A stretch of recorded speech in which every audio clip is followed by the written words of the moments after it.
গোটা জাতি ঐক্যবদ্ধভাবে তারা দেশ থেকে তাদেরকে তাড়িয়েছে, ক্ষমতা থেকে নামিয়েছে। আমরা সামনে নতুন বাংলাদেশ বিনির্মাণ করতে চাই।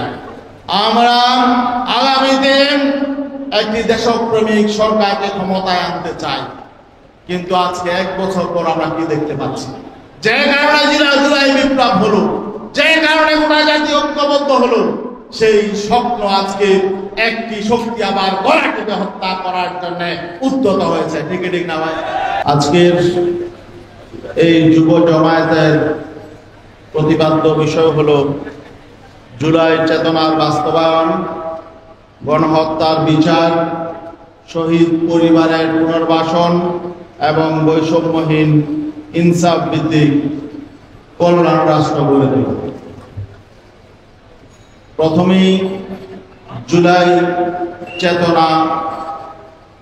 চেতনা বাস্তবায়নের বিষয়টি আমাদের পরিষ্কার হওয়া দরকার। জুলাই কেন সংগঠিত হয়েছিল, জুলাই অভ্যুত্থান কেন হয়েছিল, এই বিষয়টি আজকে 1 বছর পর আমাদেরকে নতুনভাবে স্মরণ করতে হচ্ছে।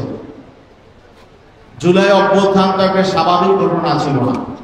স্বাধীনতার 53 বছর পর এমন একটি ঘটনা কেন ঘটল? এই জুলাই অভ্যুত্থানের মধ্য দিয়ে বাংলাদেশ থেকে ইতিহাসের একটি বর্বরতম স্বৈরশক্তি উৎখাত হয়েছে। শুধু উৎখাতই হয় নাই, তারা দেশ থেকে পার্শ্ববর্তী রাষ্ট্রে পালিয়ে গেছে, পালিয়ে যেতে বাধ্য হয়েছে। আওয়ামী লীগের মতো একটি ঐতিহ্যবাহী রাজনৈতিক দল, তারা টপ টু বটম কেউ দেশ থেকে পালিয়ে গেছে, কেউ দেশের মধ্যে বিভিন্ন জায়গায় গর্তে লুকিয়ে আছে। আওয়ামী লীগের মতো একটি দল যারা দীর্ঘদিন দাবি করে আসছিল যা তারা বাংলাদেশের স্বাধীনতা যুদ্ধের, মুক্তিযুদ্ধের নেতৃত্ব দানকারী দল, সেই দলটির নাম উচ্চারণ করতে আজকে বাংলাদেশের মানুষ ঘৃণার সাথে উচ্চারণ করে। এই পরিণতি কেন হলো? এই পরিণতি হয়েছে হলো তারা বারবার মানুষের সাথে প্রতারণা করেছে, বিশ্বাসঘাতকতা করেছে, মুক্তিযুদ্ধের চেতনা বাস্তবায়নের নামে জাতিকে শোষণ নির্যাতন চালিয়েছে, বিভক্ত করেছে এবং বাংলাদেশটাকে ভারতের করদ রাজ্যে পরিণত করার জন্য তারা এহেন কাজ নাই যা করে নাই। যার পরিণতি হিসাবে বাংলাদেশের মুক্তি পাগল মানুষ, স্বাধীনতাকামী মানুষ, তারা ঐক্যবদ্ধভাবে এই ফেসিবাদী শক্তিকে মোকাবেলা করেছে। তারা দেশ থেকে উৎখাত করেছে এবং তারা দেশে অন্যায় করেছে, অবিচার করেছে, জুলুম করেছে, নির্যাতন করেছে, চাঁদাবাজি করেছে, গুম খুন ধর্ষণ করেছে।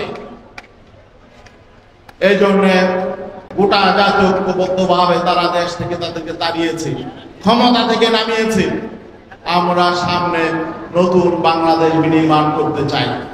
আমরা আগামীতে একটি দেশপ্রেমিক সরকারকে ক্ষমতায় আনতে চাই। কিন্তু আজকে 1 বছর পর আমরা কি দেখতে পাচ্ছি? যে কারণে জুলাই বিপ্লব হলো, যে কারণে গোটা জাতি ঐক্যবদ্ধ হলো, সেই স্বপ্ন আজকে একটি শক্তি আবার গলাটিকে হত্যা করার জন্য উদ্যত হয়েছে। ঠিক না ভাই? মৌলিক পরিবর্তন চাচ্ছি, নতুনভাবে নতুন বাংলাদেশ বিনির্মাণের জন্য আমরা যখন আওয়াজ তুলছি, তখন বাংলাদেশে ক্ষমতা প্রত্যাশী একটি বৃহৎ দল তারা বলছে আমরা নাকি দেশ বিরোধী, আমরা নাকি নির্বাচন চাই না। আসলে তারা আজকে আমাদেরকে ভয় পাচ্ছে। তারা তাদের ক্ষমতায় যাওয়ার জন্য আমাদেরকে বাধা মনে করছে। তারা বুঝে গেছে বাংলাদেশের মানুষ তাদেরকে প্রত্যাখ্যান করা শুরু করেছে। বাংলাদেশের মানুষ অতীত রাজনীতি আর চায় না। অতীতে যারা ক্ষমতায় ছিল তাদেরকে মানুষ বারবার পরীক্ষা করেছে, তাদের রাজনীতি মানুষ দেখেছে, তাদের অর্থনীতি দেখেছে, তাদের শাসন দেখেছে। অতএব সামনে বাংলাদেশের মানুষের সামনে তাদেরকে নতুন করে বলার কিছু নাই। মানুষ বিকল্প চাচ্ছে, আর বিকল্প হলো এখন ইসলামী শক্তি।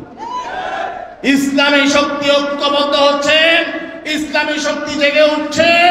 বাংলাদেশের গণমানুষ ইসলামী শক্তিকে আগামীতে ক্ষমতায় আনার জন্য ঐক্যবদ্ধভাবে সিদ্ধান্ত গ্রহণ করছে।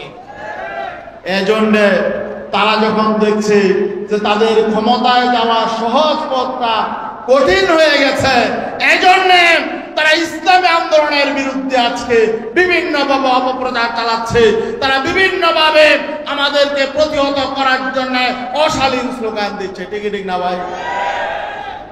মানুষ অত বোকা না। তোমরা রক্তচক্ষু দেখাইবা, হুমকি দামকি দিবা, জবাই করার স্লোগান দিবা, আর মানুষ তোমাদের ভয়ে চুপচাপ তোমাদেরকে মেনে নেবে, এটা ভাবার কোনো কারণ নাই। আওয়ামী লীগ তোমাদের চেয়ে বড় শক্তি ছিল, সাংগঠনিক শক্তি, প্রশাসনিক শক্তি, মিডিয়ার শক্তি এবং তাদের বিদেশি বিভিন্ন রকম সহযোগিতা তোমাদের চেয়ে কম ছিল না। কিন্তু তারা কিন্তু কিছু বাচ্চা ছেলের হাওয়া খেয়ে দেশ থেকে পালিয়েছে। ঠিক ঠিক না ভাই? তোমরা মনে করো না যে তোমরা চোখ গরম করলে, সন্ত্রাসী স্টাইলে হুমকি দমকি দিলে আমরা চুপসে যাব, একথা মনে করার কোনো কারণ নেই। আগামীতে কোন সন্ত্রাসী, চাঁদাবাজ, দুর্নীতিবাজ তাদেরকে মানুষ ভয় করবে না। মানুষ ঐক্যবদ্ধ হচ্ছে, নির্বাচনে তাদেরকে প্রত্যাখ্যান করবে। আমরা দেখেছি বিগত 12টি নির্বাচন হয়েছে, 12টি নির্বাচনই কোনো না কোনো ভাবে বিতর্কিত হয়েছে। কিছু ভালো নির্বাচন হলো, ভালো নির্বাচনের মধ্য দিয়ে ভালো সরকার গঠন হয় নাই, ভালো মানুষ ক্ষমতায় যায় নাই, বরং দুর্নীতিবাজ শক্তি ক্ষমতায় গিয়েছে। এজন্য আমরা বলেছি এই মৌলিক জায়গায় সংস্কার হতে হবে। মৌলিক সংস্কার ছাড়া আগামীতে নির্বাচন হবে না। আগামীতে আমরা নির্বাচন চাই, গ্রহণযোগ্য নির্বাচন, যে নির্বাচনের মধ্য দিয়ে সত্যিকার অর্থে জনগণের পার্লামেন্ট হবে, মানুষের সরকার হবে, একটি সৎ শাসক হবে। আর যেন তেন নির্বাচনের মধ্য দিয়ে বিগত দিনের মতো একটি সন্ত্রাসী শ্রেণী, দুর্নীতিবাজ শ্রেণী, চাঁদাবাজ শ্রেণী, একটি লম্পট শ্রেণী ক্ষমতায় যাবে, এই আশা ভুলে যান, হবে না। আমরা প্রতিরোধ করে তুলব ইনশাল্লাহ। গ্রামে গঞ্জে, শহরে বন্দরে, প্রত্যেকটা এলাকায় আমরা দেশপ্রেমিক ইসলামী শক্তি, অপশক্তির বিরুদ্ধে আমরা প্রতিরোধ করে তুলব। আমরা ভয় পাই না। ভয় পান নাকি আপনারা? যুব আন্দোলনের কর্মীদেরকে এখন প্রস্তুতি গ্রহণ করতে হবে। আমরা কোনো দলকে আমরা শত্রু মনে করি না, আমরা কারোর প্রতি আমাদের বিদ্বেষ নেই। আমরা সকল রাজনৈতিক দলের যারা সৎ মানুষ, ভালো মানুষ, তাদেরকে নিয়ে আগামীতে একটি সুখী, সমৃদ্ধ, কল্যাণ রাষ্ট্র গড়ে তুলতে চাই। অতএব আমরা আহ্বান জানাচ্ছি, যেসব দলে দুর্নীতিবাজ আছে, সন্ত্রাসী আছে, চাঁদাবাজ আছে, আপনারা তাদেরকে দল থেকে আপনারা সরিয়ে রাখুন। আর কিছু দল আছে তাদের কোনোদিন সংশোধন হবে না, কারণ তাদের ফ্যাক্টরি খারাপ। 2 নম্বর ফ্যাক্টরি থেকে 1 নম্বর মাল কোনোদিন আশা করা যায় না। যতই বহিষ্কার করুক, যতই তারা সতর্ক করুক, দেখা যাচ্ছে অপকর্ম বাড়তেই থাকে।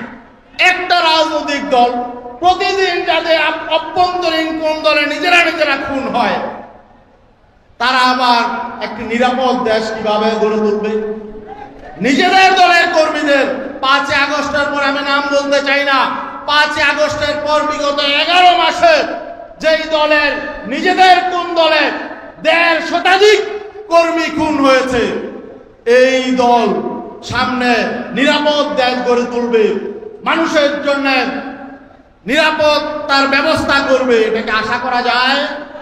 আশা করা যায় না। তাদেরকে প্রত্যাখ্যান করতে হবে। তাদের টপ টু বটম দুর্নীতিবাজ। অতএব 2-4 হাজার চাঁদাবাজকে বহিষ্কার করে ওই দল কোনোদিন সংশোধন হবে না। তারা অতীত থেকে কোনো শিক্ষা নেয় নাই, তাদের চরিত্র পরিবর্তন হয় নাই। অতএব আমাদেরকে নতুন শক্তি যারা রয়েছে বাংলাদেশে, ইসলামী শক্তি, দেশপ্রেমিক শক্তি, তাদেরকে ইস্পাত কঠিন ঐক্য গড়ে তুলতে হবে। দেশ বিরোধী শক্তিকে মোকাবেলা করার জন্য, মানুষের বিরুদ্ধে শক্তিকে মোকাবেলা করার জন্য এবং ফ্যাসিবাদ যাতে পুনর্বাসিত হতে না পারে, এই জুলাই অভ্যুত্থানের প্রত্যাশা বাস্তবায়নের জন্য আমাদের জনগণের যারা ভালো, জনগণের মধ্যে যারা ভালো নেতৃত্ব চায়, ভালো দেশ চায়, কল্যাণ চায়, যারা সুশাসন চায়, তাদেরকে ঐক্যবদ্ধ হতে হবে। এই ঐক্যবদ্ধ হওয়ার আহ্বান জানিয়ে আমি আমার বক্তব্য শেষ করছি। সালাম আলাইকুম।